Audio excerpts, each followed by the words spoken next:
Hoje cedo a gente retomou a série no livro de Atos. E hoje à noite a gente retoma o livro dos Salmos. Salmo 93. O Senhor reina. Ouça esse salmo, tendo em mente todas as mazelas no mundo nos últimos tempos. Tenha em mente a pandemia, a guerra na Ucrânia, os desgovernos dos políticos, as catástrofes naturais. Tenha tudo isso em mente. E leia este salmo comigo, Salmo 93. Um salmo pequeno, 5 versículos. E tão rico, diz assim: o Senhor reina, está vestido de majestade. Sim, o Senhor está vestido de majestade e armado de força. O mundo permanece firme e não será abalado. Teu trono permanece desde os tempos antigos. Tu existes desde a eternidade. As águas subiram, ó Senhor, as águas rugiram como trovão, as águas levantaram ondas impetuosas. Mais poderoso que o estrondo dos mares, mais poderoso que as ondas que rebentam na praia, mais poderoso que tudo isso, é o Senhor nas alturas. Teus preceitos soberanos não podem ser alterados. Teu reino, Senhor, é santo para todo sempre. Esta é a palavra do Senhor. Será um ótimo ano, com muita coisa acontecendo, e será um ano de prosperidade, mais emprego. Ano novo promete ser mais leve. Lembra de 2020? Essas previsões têm a cara de 2020? Definitivamente não. Ótimo. Prosperidade, mais emprego, mais leve, definitivamente não tem a cara de 2020, não tem a cara de 2021, nem de 2022. Mas foi assim que astrólogos famosos anunciaram a chegada do ano da pandemia de Covid-19. Será um ótimo ano, com muita coisa acontecendo, será um ano de prosperidade, mais emprego, será um ano mais leve. E veio a pandemia em 2020.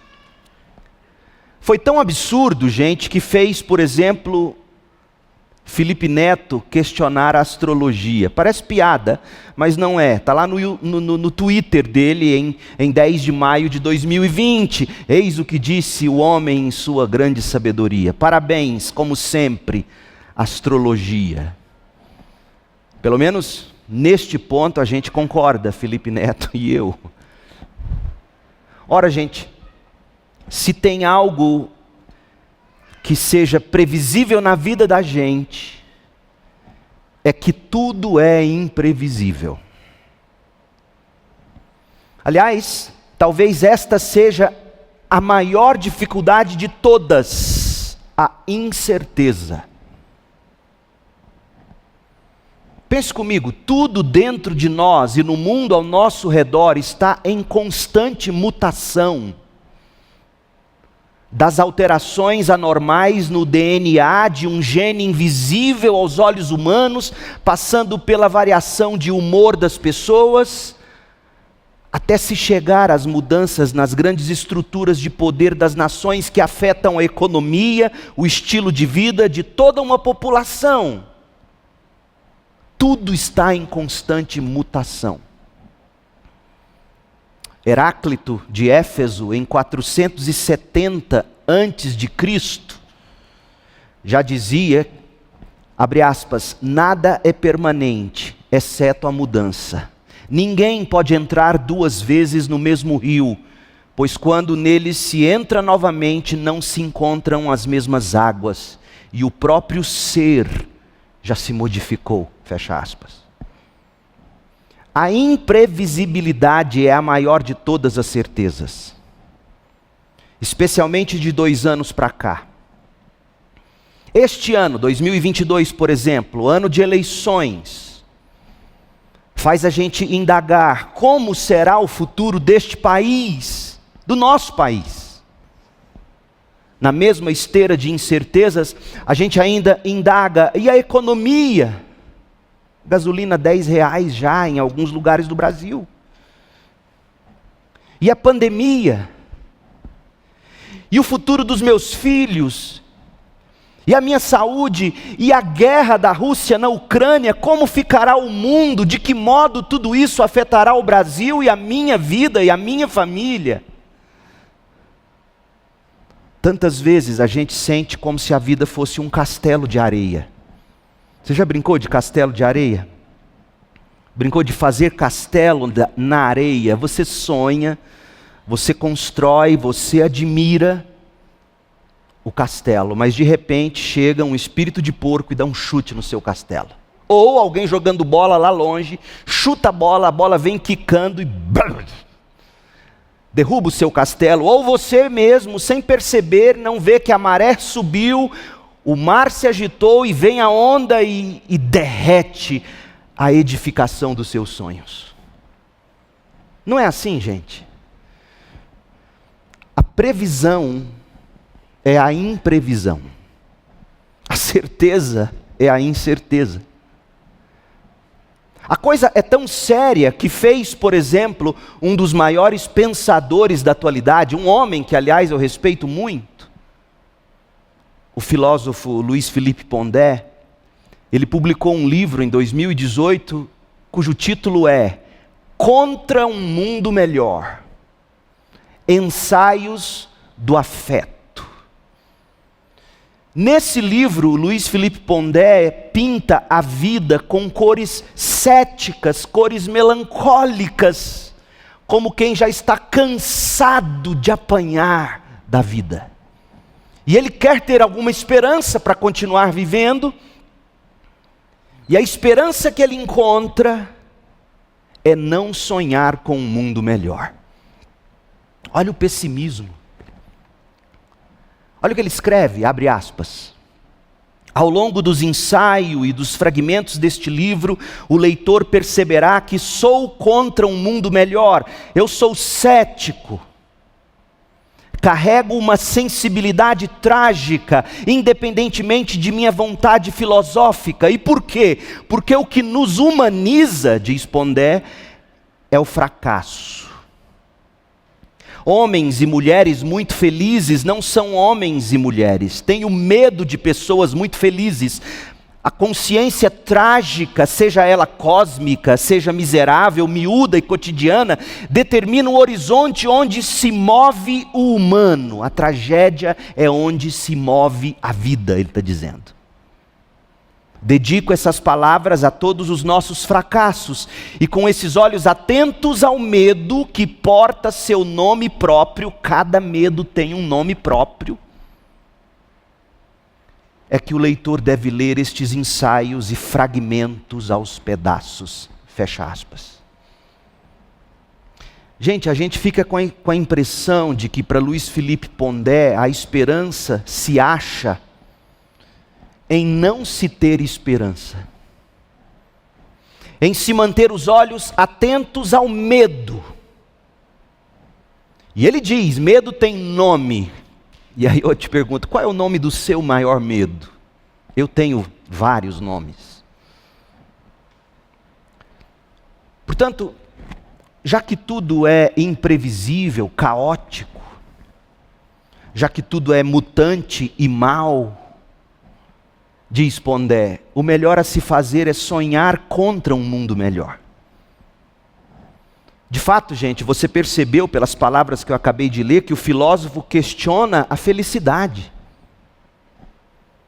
Pondé enaltece o fracasso. Luiz Felipe Pondé destaca o medo.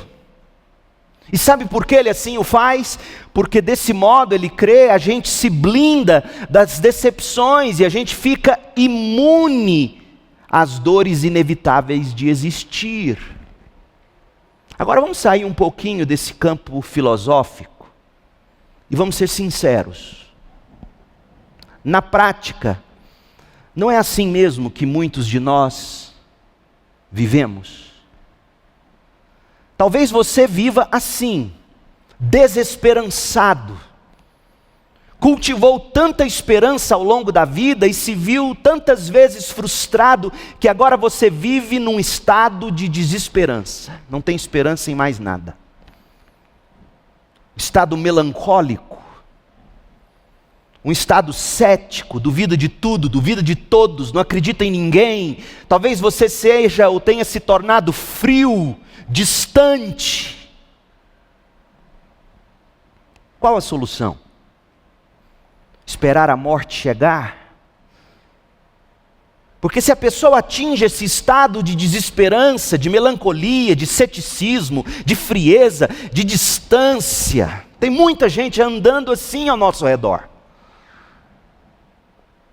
Muita gente, inclusive, que professa fé em Cristo. Qual é a solução se você atingiu esse estado de desesperança, de não esperar em mais nada? Esperar a morte chegar? Sonhar talvez com um estado de não existir, distanciar-se dos outros. Muita gente se distancia dos outros.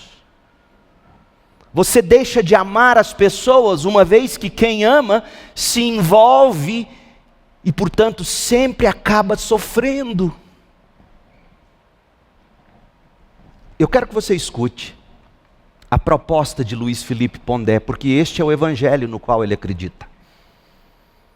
E é o evangelho que milhares e milhares de pessoas hoje, bem estruturadamente no raciocínio delas ou não, milhares e milhares de pessoas acreditam nisso. Olha o que ele diz. Falo aos homens e às mulheres do mundo contemporâneo. Quem são eles? Sem tempo. Sempre com pressa e sem tempo. Com pressa e fazendo contas. Falando ao celular, enquanto fazem contas, correndo, assim como insetos assustados que correm como crianças com medo, em busca, ouça, do repouso oferecido pela sombra e pelo esquecimento, e no futuro, sonhando com a vida silenciosa na forma pura da pedra, uma pedra que pressente a divindade. Eu discordo dele. Respeitosamente eu discordo de Pondé.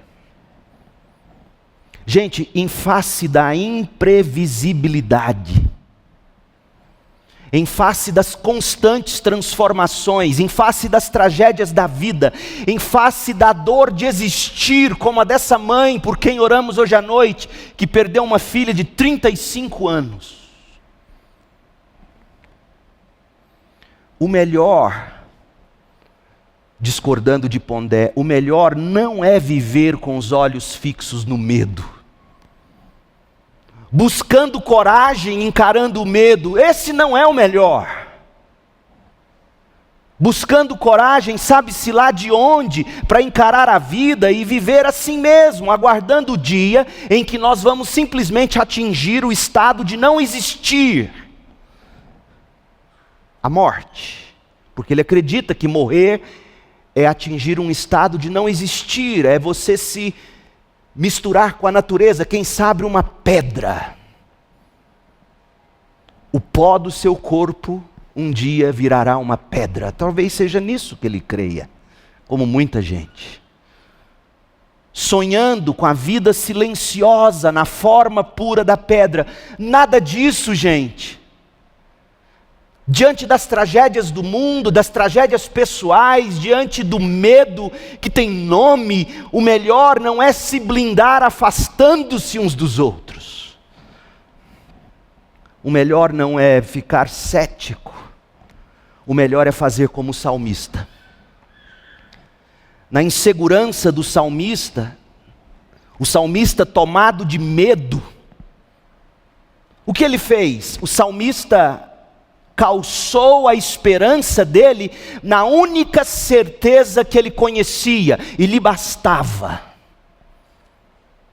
Qual era a única certeza do salmista? Leia de novo o salmo, ele é pequeno. Leia comigo.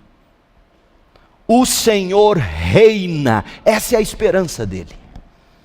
Salmo 93, o Senhor reina. Ele está vestido de majestade, e armado de força.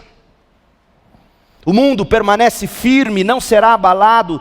Teu trono permanece desde os tempos antigos, tu existes desde a eternidade. As águas subiram, ó Senhor, as águas rugiram como trovão, as águas levantaram ondas impetuosas. Mais poderoso que o estrondo dos mares, mais poderoso que as ondas que rebentam na praia, mais poderoso que tudo isso é o Senhor nas alturas. Teus preceitos soberanos não podem ser alterados. Teu reino, Senhor, é santo para todo sempre.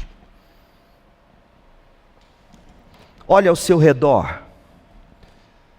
Se você buscar esperança olhando ao seu redor, você vai ficar tonto, com tudo em movimento, mudando, como se você estivesse naquele brinquedo que eu sempre detestei, mas quando menino insistia em brincar para sair vomitando, a xícara maluca.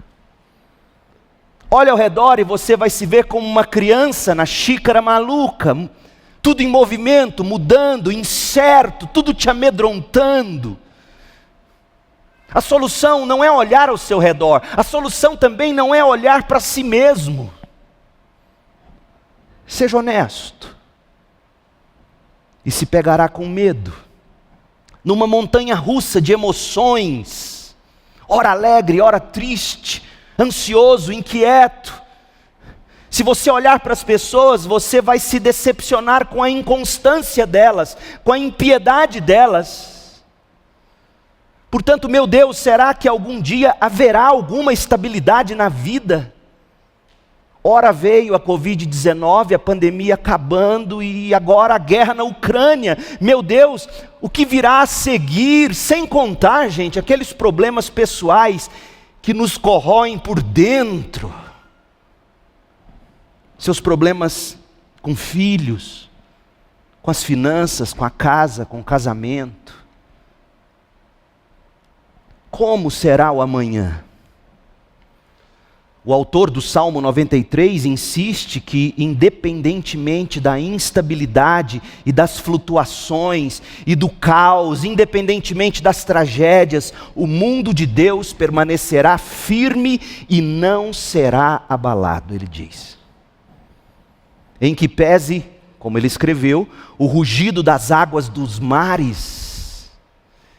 Você já observou o rugido das águas dos mares, o quanto podem ser assustadores? Apesar disso, em que pese os barulhos assustadores da vida, o salmista diz: tudo seguirá imperturbável. Este salmo é sobre o poder e a majestade de Deus. Este Salmo 93 abre uma sequência de salmos que louvam a Deus como Rei. Começa com o Salmo 93, pula o 94 e aí vai do 95 até o Salmo 100. Este é o tema central dos salmos a seguir. O Senhor reina. O salmista está apregoando a soberania divina. Mas a pergunta que a gente faz, a pergunta honesta é a seguinte: o que significa o Senhor reina num mundo de pandemia? Que Deus é esse que reina e tem pandemia, e tem guerras, e tem desgovernos? Um Deus que reina, mas tem desemprego no mundo, tem fome, desigualdades, violência. Um Deus que reina e a gente lida com a imoralidade, com a pornografia, com a pedofilia, com abusos, com impunidades, com pânico, com depressão, com medo, com ansiedade e tudo mais. Deus reina e ninguém vê. O que significa dizer Deus reina? O que quer dizer Deus é rei? numa república federativa como o Brasil, onde se elegem e se depõem os governantes. Nós cantamos Deus como Rei de toda a terra. Que implicação prática tem isso ao vermos a presença e o poder do mal na sua casa e na sociedade, por exemplo? Deus reina, mas tudo parece ir mal. Como assim Deus reina? Então nós vamos buscar entender o ensino deste salmo e no final fazer algumas aplicações centradas no Evangelho de Cristo. Deixa eu dizer algo importante. Se alguém deseja conhecer as partes da alma humana, essa pessoa não terá que estudar psicologia, em primeiro lugar. Ela terá que estudar os salmos, em primeiro lugar. Salmos são uma anatomia de todas as partes da alma. Comece a ler os salmos todo dia. Todo dia um salmo, um trecho de um salmo, na sequência dos salmos. Você vai descobrir que os salmos nos dão orientação na experiência da vida, na experiência cristã. Os salmos revelam como nós devemos reagir em todas as diversas circunstâncias da vida. Salmos proporcionam para nós vocabulário para os nossos sofrimentos. O que dizer quando dói? Salmos nos dão palavras para dizer quando tudo é alegria. Os salmos nos munem de argumentos e de palavras para os bons e para os maus momentos. Leia os salmos, começa do primeiro e vá até o último, 150, e você vai descobrir que é provável que não haja experiência humana que não tenha sido abordada pelos salmistas nos poemas deles. Os salmos falam da vida, de doenças, da morte, de conquistas, de perdas, de alegria, de tristeza, de traição, de depressão, de fartura, de escassez. Os salmos cobrem todas as partes da alma da gente.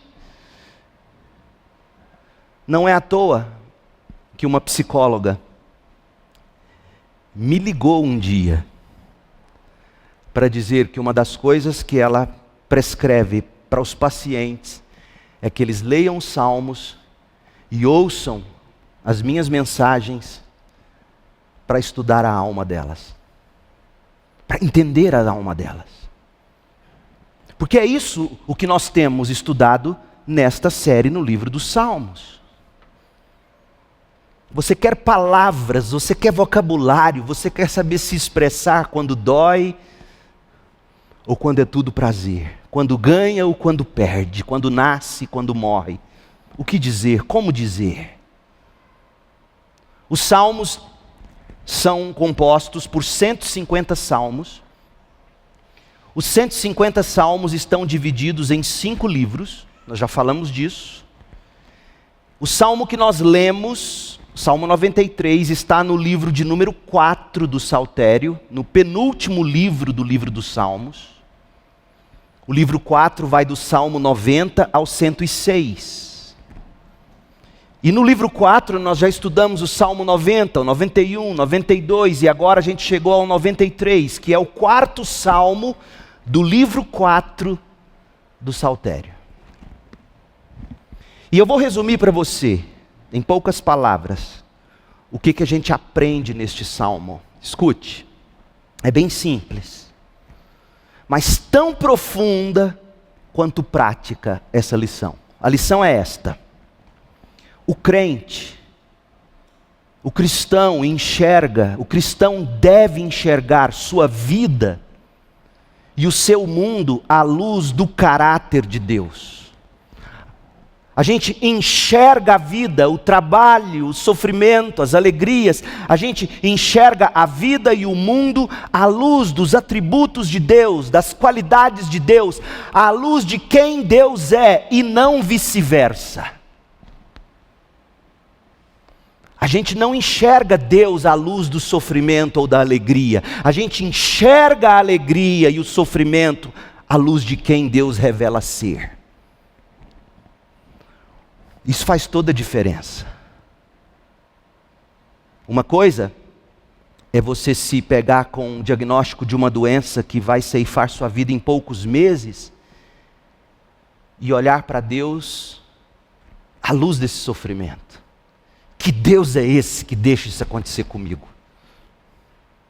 Outra coisa é você olhar para esse sofrimento à luz do Deus bondoso, soberano, que tem propósitos para todas as coisas, e aí você muda a forma de dizer, você diz: como glorificar esse meu Deus nesse sofrimento?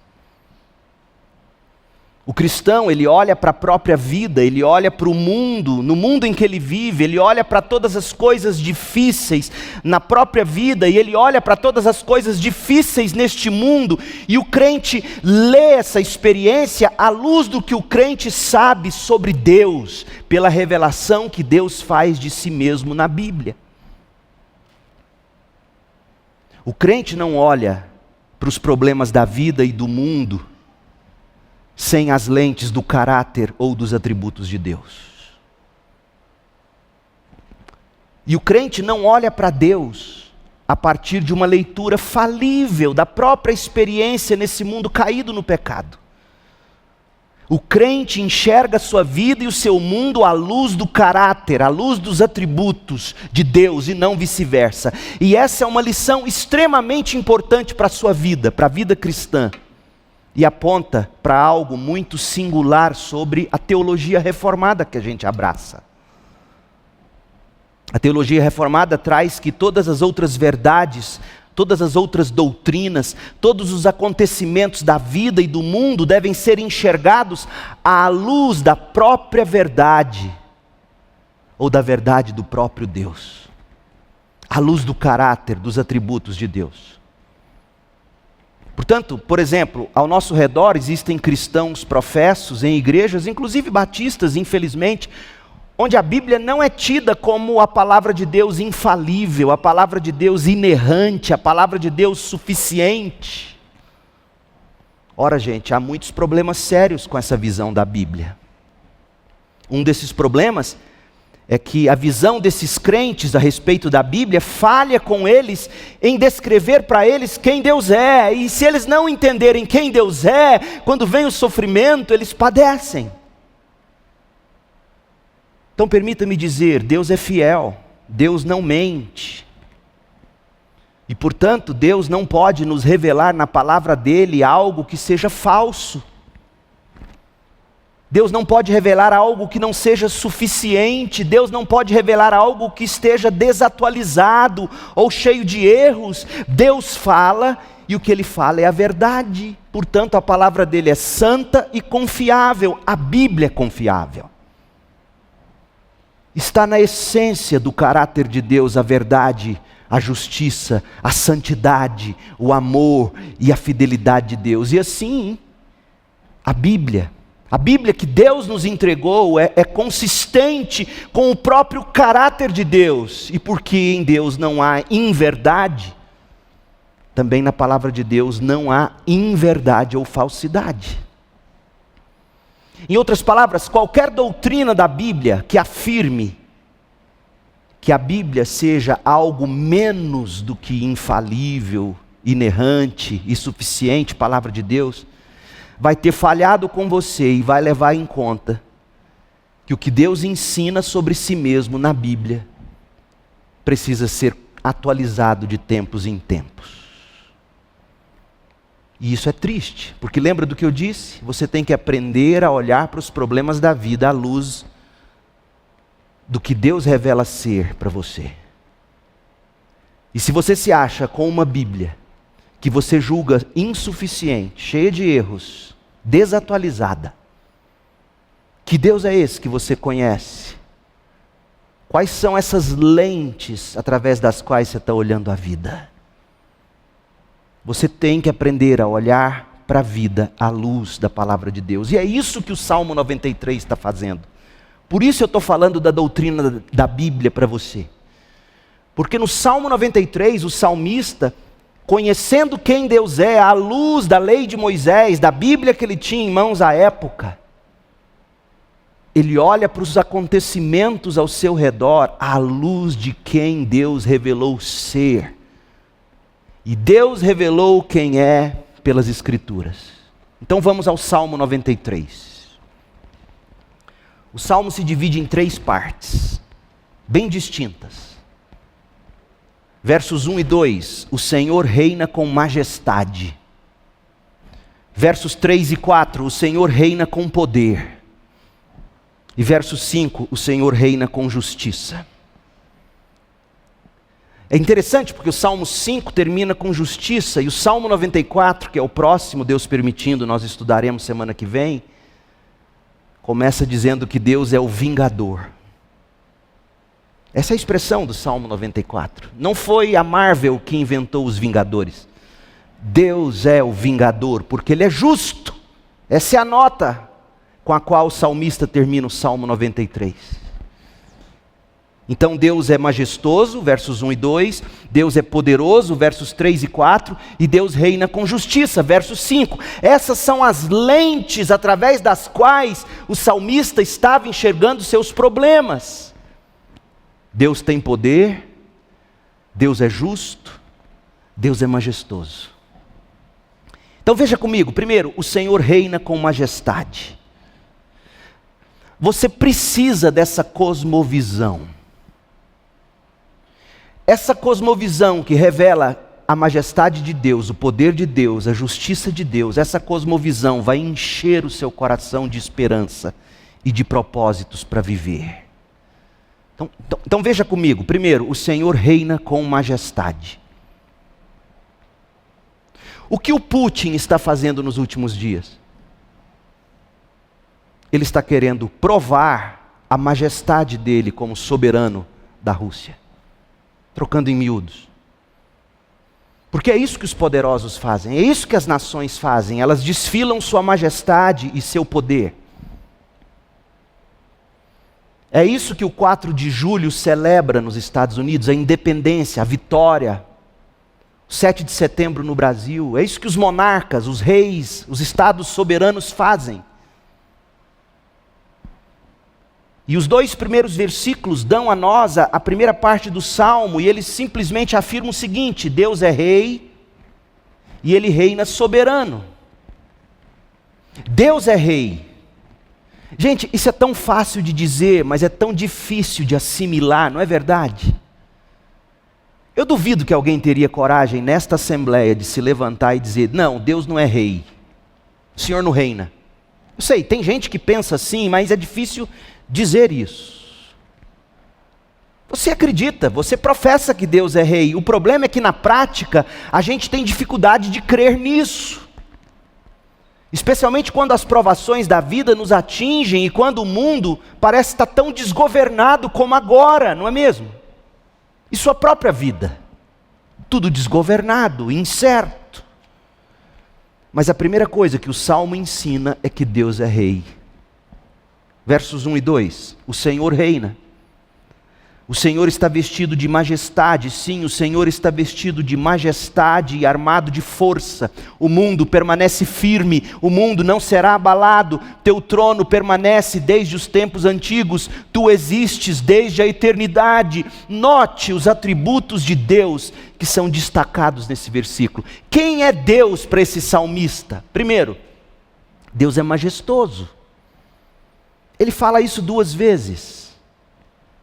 Ele é revestido de majestade. A majestade é uma ideia difícil de definir. Mas majestade tem a ver com a dignidade do soberano. Majestade tem a ver com a autoridade do soberano, com a imponência, com a grandeza do soberano.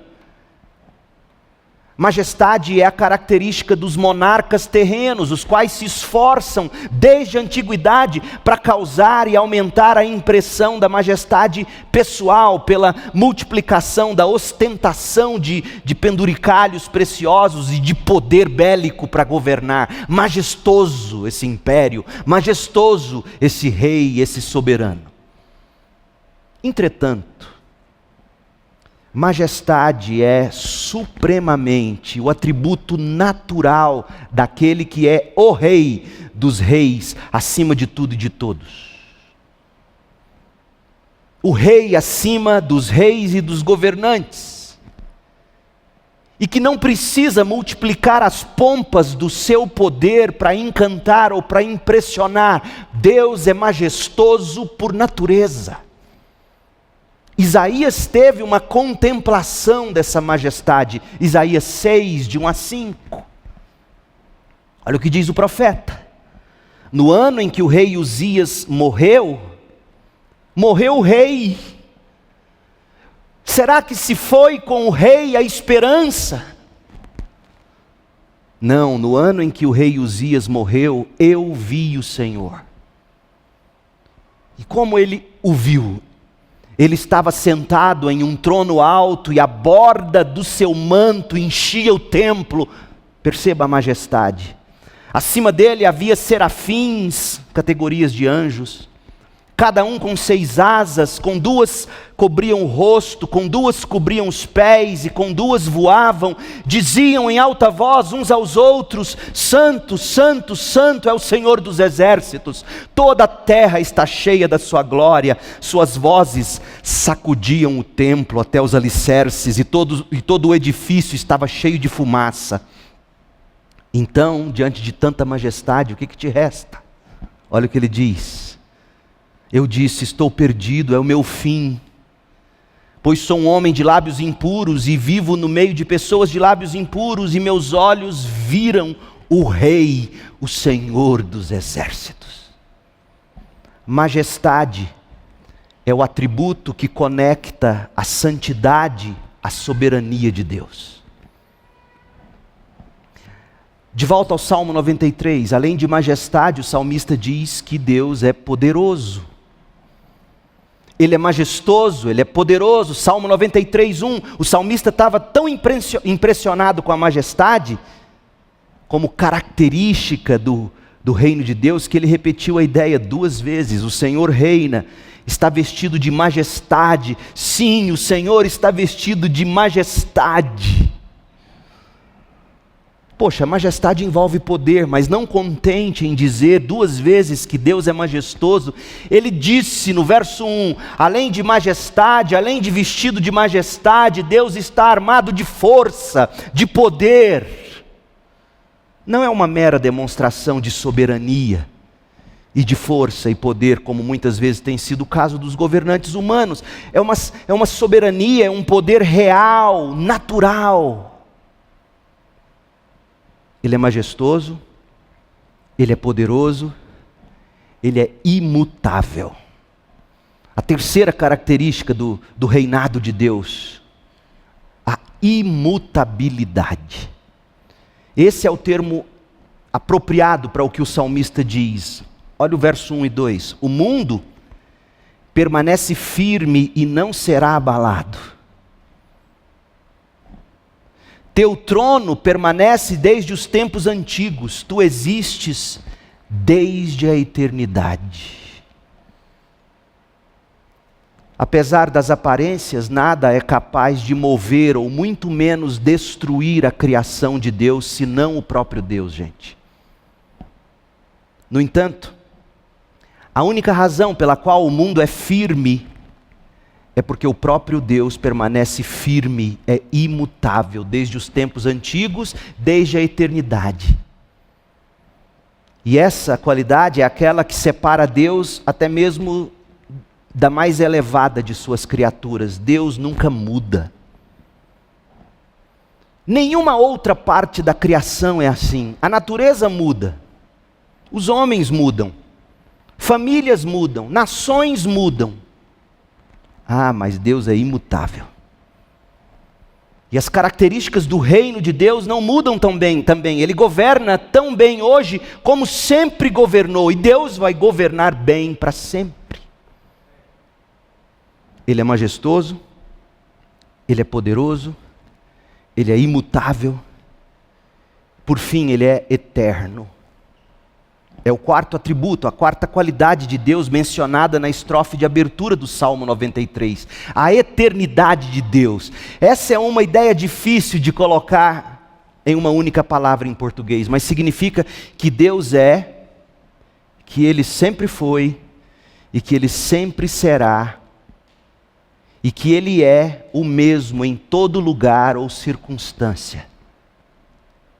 O ser eterno de Deus não muda. E a gente encontra essa ideia na Bíblia toda, desde o livro de Gênesis, quando Abraão foi quem chamou Deus de o Deus eterno. Gênesis 21, 33. Moisés disse isso no Salmo 90. Olha o que ele diz, Salmo 90, verso 1. Senhor, Tu tens sido nosso refúgio ao longo das gerações, antes que os montes nascessem, antes que se formassem a terra e o mundo, de eternidade a eternidade, Tu és Deus. Ele não muda, Ele é eterno. Apocalipse, o último livro da Bíblia, descreve Deus como o alfa e o ômega, o princípio e o fim. Os anjos que estão diante de seu trono clamam continuamente: Santo, Santo, Santo é o Senhor Deus, o Todo-Poderoso, que era, que é e que ainda virá. Apocalipse 4:8. Portanto, o Senhor reina com majestade, poder e força. O Senhor é imutável e eterno. Segundo, o Senhor reina com poder, versos 3 e 4. Quando ele estava introduzindo a ideia da imutabilidade de Deus, nos versículos 1 e 2, o salmista disse no verso 1, o mundo permanece firme e não será abalado. Por quê? A gente sabe que o mundo vive abalado. Mas é o modo de o salmista dizer que porque o trono de Deus permanece estável desde os tempos eternos, verso 2, a gente não precisa temer os abalos. Mas é realmente o caso de o mundo não ser abalado? Não parece ser. Na verdade, quando a gente fala da imutabilidade de Deus, a gente salienta que tudo muda, menos Deus. E isso ocorreu ao salmista, porque imediatamente após escrever sobre Deus não mudar, o trono de Deus não mudar, no versículo 2, ele escreveu uma estrofe, no versículo 3, que é interessante. Deus não muda, seu trono é imutável, verso 2, mas tudo permanece inabalável, versos 1 e 2, mas a criação insiste em insurgir contra Deus. Olha o verso 3. As águas subiram, ó Senhor, as águas rugiram como trovão, as águas levantaram ondas impetuosas. Sabe o que significa isso na poesia hebraica? A Bíblia do Antigo Testamento está no hebraico. Os Salmos é uma poesia hebraica. Na Bíblia hebraica, as águas é símbolo do tumulto dos homens. Em outras palavras, o salmista está dizendo no Salmo 93, 3, que o tumulto dos homens subiram, ou subiu. E eles rugem como trovão. Prova disso é o que está em Isaías 17, 12. Ouça, as tropas de muitas nações rugem como ruge o mar. Escute o estrondo dos exércitos, que avançam como ondas estrondosas. Portanto, quando o salmista fala de águas que subiram e rugiam como trovões, ele está falando do tumulto das nações contra Deus e o povo de Deus. Mas quando o tumulto humano é mais forte, verso 3 do Salmo 93, o salmista contrapõe a revolta dos homens, o tumulto da terra, com o poder de Deus. Olha o verso 4, Salmo 93, 4. Mais poderoso que o estrondo dos mares, mais poderoso que o seu pior inimigo. Qual é o seu maior medo? Dê nome a ele agora, aí na sua cabeça. O Senhor é mais poderoso do que os estrondos que causam o seu medo. Mais poderoso que as ondas que rebentam na praia. Veja, o salmista não ignora o estrondo, verso 3.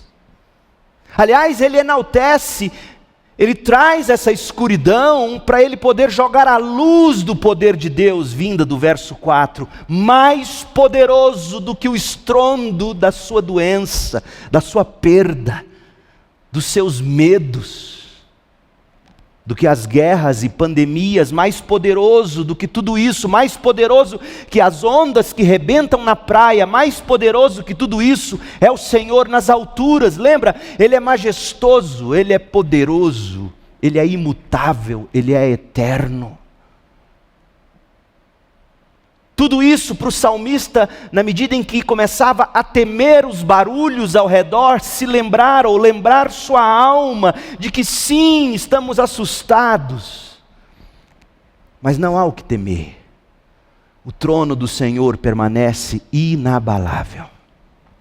O Senhor reina majestoso, não apenas sobre o cosmos, porque foi isso que o salmista afirmou nos versos 1 e 2 do Salmo 93. O Senhor reina soberano sobre o cosmos, sobre a criação. Mas Deus também reina soberano e poderoso sobre os reinos e os governos humanos. Versos 3 e 4. Então, o Senhor reina com majestade, o Senhor reina com poder. Por fim, o Senhor reina com justiça. Deus é majestoso, versos 1 e 2. Deus é poderoso, versos 3 e 4. E Deus é justo, verso 5. Olha o verso 5. Teus preceitos soberanos não podem ser alterados. Teu reino, Senhor, é santo para todo sempre. Os planos de Deus, os preceitos, os preceitos soberanos não podem ser alterados, ou seja, nenhuma tragédia, nenhuma enfermidade, nenhuma dificuldade, nenhuma perda, nenhum desgoverno das nações, nenhuma guerra, nenhuma pandemia, coisa alguma da pior espécie será capaz de alterar os preceitos soberanos de Deus. Isso tem que te trazer paz na hora da tormenta. Sim, eu não esperava esse diagnóstico nessa época da minha vida, mas isso não muda os preceitos soberanos de Deus. Eu não esperava essa guerra nesse momento, quando a economia ainda catando os cacos. Eu não esperava isso. Sim, mas os preceitos soberanos de Deus não podem ser alterados. Coloque a mazela que for, dê nome a esse seu medo. Por mais que aconteça, e pode ser que aconteça. Teu reino, Senhor, é santo para todo sempre. Nada pode alterar os teus preceitos. Note o seguinte, a justiça de Deus se fundamenta em dois princípios. A palavra ou preceitos soberanos e a santidade de Deus. Porque é isso que o salmista diz aí no verso 5. Preceitos soberanos ou palavra soberana não altera, apesar das dificuldades. E o Senhor é santo. Gente, você sabe, uma das coisas que mais nos decepciona é quando você dá um voto de confiança para alguém e essa pessoa vem te apunhala. Ou quantos de vocês poderiam falar de empregados, a quem você deu tanta chance, oportunidade, e a pessoa veio e te roubava, te traiu. Ou o cônjuge assumiu uma aliança com você diante do Senhor e um filho, um pai, um padrasto. Você dá um voto de confiança e essa pessoa te arrebenta. Você vota, você confia aos nossos governantes, aos seus governantes, a chance de governar a nação e a cidade de um modo digno, e vem esse maldito IPTU. Vamos ser honestos, você sabe, uma das coisas que mais nos decepciona é quando as pessoas em quem nós confiamos tanto nos traem. Isso nos revolta.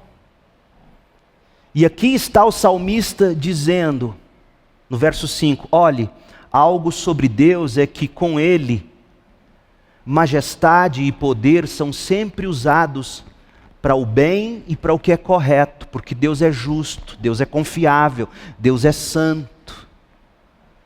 O governo de Deus se funda nos preceitos soberanos e na santidade de Deus. Portanto, você pode ter certeza de que o exército de Deus, o exercício do poder por parte de Deus, nunca decepcionará você. E se você for tentado a se decepcionar com Deus, o que você tem que revisar não é Deus. É o que te leva a imaginar que Deus não está sendo justo. Porque Ele é justo. E a justiça dele se baseia na palavra dele, nos preceitos soberanos dele e na santidade dele. Deus tem palavra e Ele não é como os homens. Ele é fiel. Então, talvez você hoje à noite esteja perdido em meio a tanta incerteza. Talvez você chegou assim aqui, atolado em tanto desgoverno, desesperançado depois de tantas decepções e fracassos. Talvez você esteja ferida por tantas perdas, cansado de muito correr e tentar e tratar e buscar, amedrontado quanto ao que te aguarda o amanhã. Saiba que vai trazer alento para o seu coração saber que Deus, o Senhor, reina. Ele reina com majestade, com poder, com justiça. Isso vai trazer paz ao seu coração, confiar ao Senhor a sua vida. Ele que é majestoso, poderoso e soberano. Lembra o que Luiz Felipe Pondé disse no início? A mensagem dele, até certo ponto, você pode tirar uma vantagem dela. Ele diz, olha, não sonhe com um mundo melhor. E de fato, gente, deixa eu te dizer uma coisa, crente, cristão. O nosso sonho não é o de um mundo melhor. Preste bem atenção no artigo. Nós não sonhamos e não esperamos um Brasil melhor, um mundo melhor. A nossa esperança é o mundo melhor. A nossa esperança, como Paulo escreve, é a da vida eterna. E a nossa esperança não é entrar num estado de não existência como o da pedra. Isso não é viver, isso é vegetar. E é curioso que você sempre se torna a imagem daquilo que adora. E se você imagina o seu fim como de uma pedra, você vai aprender a viver tornando-se pedra, insensível, seco. Tanta gente vivendo assim. Você não tem que viver assim. Eu não estou dizendo que você tem que sonhar com um mundo melhor. Tampouco estou dizendo que você tem que achar que vai morrer e acabou, porque não é verdade. Esta vida é sua única chance. A Bíblia diz em Hebreus 9:27 que cada pessoa está destinada a morrer uma só vez. E depois disso vem o julgamento. Hebreus 9:27. Cabe ao homem viver uma só vez e depois disso vem o julgamento. Você não terá outras chances. E outra coisa, não se espera um mundo melhor. Qual é a vida que nós esperamos? A vida que nós esperamos é a vinda do reino de Deus. Na forma como Jesus nos ensinou a orar em Mateus 6,10, o Pai Nosso, venha o teu reino, seja feita a tua vontade na vinda do seu reino. Essa é a vida que a gente quer, não é uma vida melhor, a gente quer a vinda do reino. Do reino do rei, que é soberano, majestoso, poderoso, imutável, eterno. Esse reino é maravilhoso por causa do rei que está no trono. O rei é Jesus Cristo. Davi diz isso no Salmo 110, verso 1. Davi chamou Cristo de meu Senhor. O reino de Cristo não é deste mundo. O reino de Cristo não procede desse mundo. Não vem de Brasília, não vem da OTAN, não vem da ONU. Não procede daqui. João 18:36. De onde virá esse novo reino, esse novo mundo, essa nova vida? Abra no último livro da Bíblia, Apocalipse 21, diz assim: então vi um novo céu, uma nova terra, pois o primeiro céu e a primeira terra já não existiam, e o mar também não existe mais. E vi a cidade santa, a nova Jerusalém, que descia do céu. Veja, não desce da capital do país, não desce do Senado, desce do céu. Essa é a nossa esperança. Vi a cidade santa, Nova Jerusalém, que descia do céu, da parte de Deus, como uma noiva belamente vestida para o seu marido. Ouvi uma forte voz que vinha do trono e diziam: vejam, o tabernáculo de Deus está no meio do seu povo, Deus habitará com eles e eles serão seu povo, o próprio Deus estará com eles, Ele lhes enxugará dos olhos toda lágrima, e não haverá mais morte, não haverá mais tristeza, não haverá mais choro, não haverá mais dor.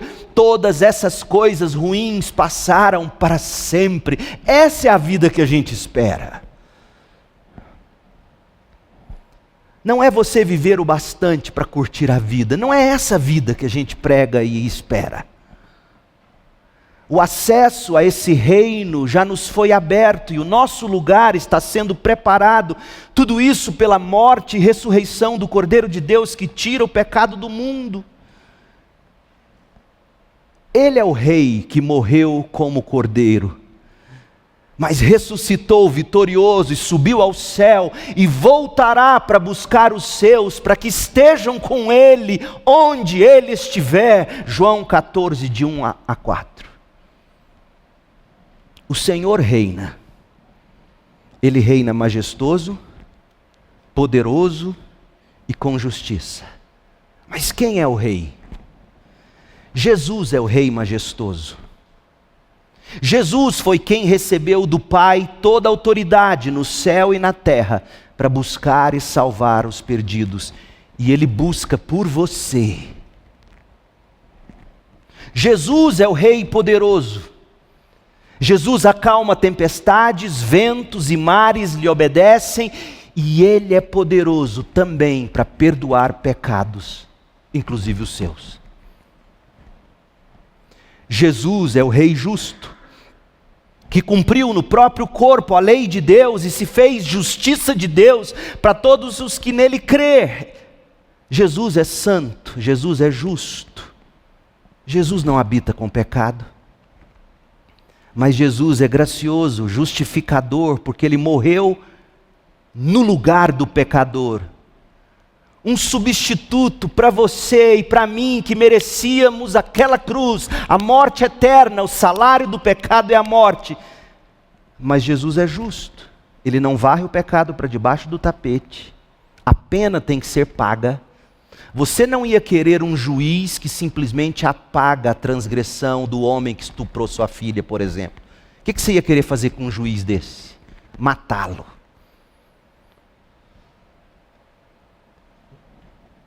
Deus não poderia simplesmente apagar nossos pecados. Ele é justo. O que Ele fez? Ele se tornou também justiça. O próprio Filho de Deus, Jesus, subiu à cruz e morreu no lugar de todo que nele crê. Dizer que o Senhor reina é dizer que Cristo Jesus reina. Ele é poderoso para te perdoar os pecados, Ele é majestoso, entregou aos crentes uma grande comissão, buscar e salvar os perdidos. Ele é justo, dele é o poder, de Jesus é o poder, de Jesus é o reino, de Jesus é a glória para sempre e sempre. E o convite que Ele te faz hoje à noite é o seguinte: submeta-se ao Rei, renda-se ao Rei Jesus. Com arrependimento, de viver a vida até aqui, tendo as rédeas na mão. Você não é rei da sua vida, nem eu sou da minha. Submeta-se com arrependimento, com fé. Essa é a única esperança, gente, na vida e na morte. Ache em Cristo o perdão. tenha em Cristo o seu prazer.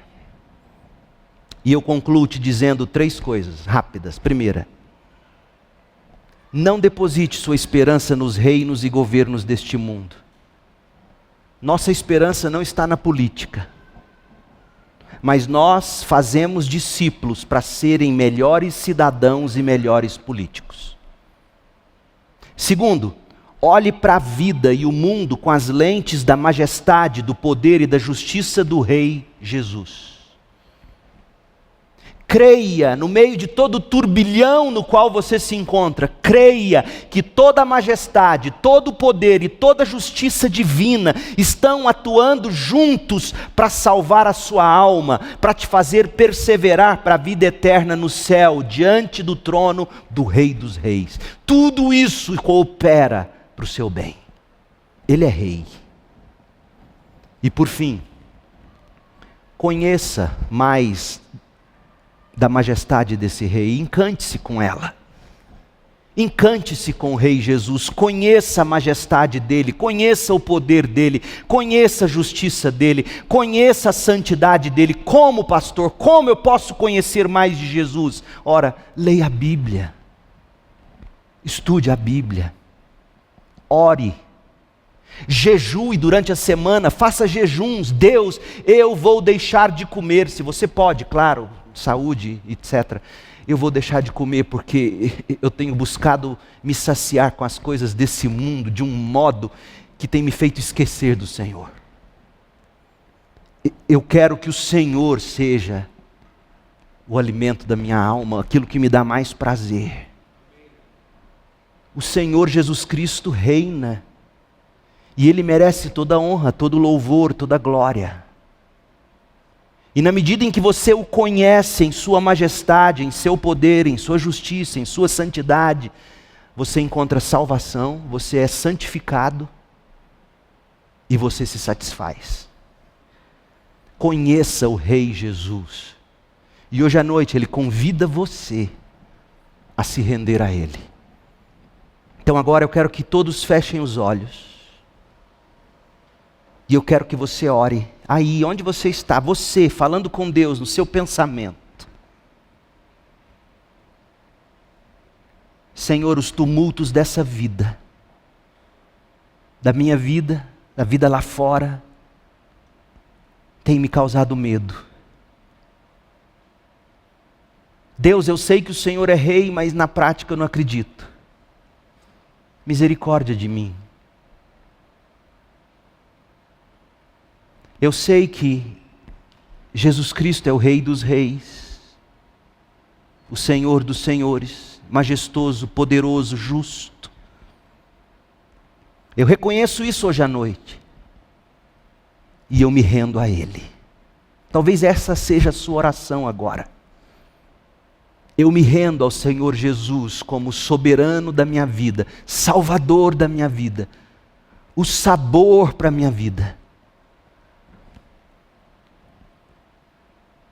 E talvez você queira fazer o compromisso diante do Senhor agora aqui, de buscar conhecer Jesus mais profundamente. Na leitura bíblica, na oração, na comunhão da igreja. Ó Pai, em nome de Jesus, opere esse milagre no coração de todos que me ouvem. Que a graça de Jesus, o amor de Deus, o Pai, a comunhão e as consolações do Espírito estejam sobre o teu povo aqui, agora e para todo sempre. Em nome de Jesus. Amém.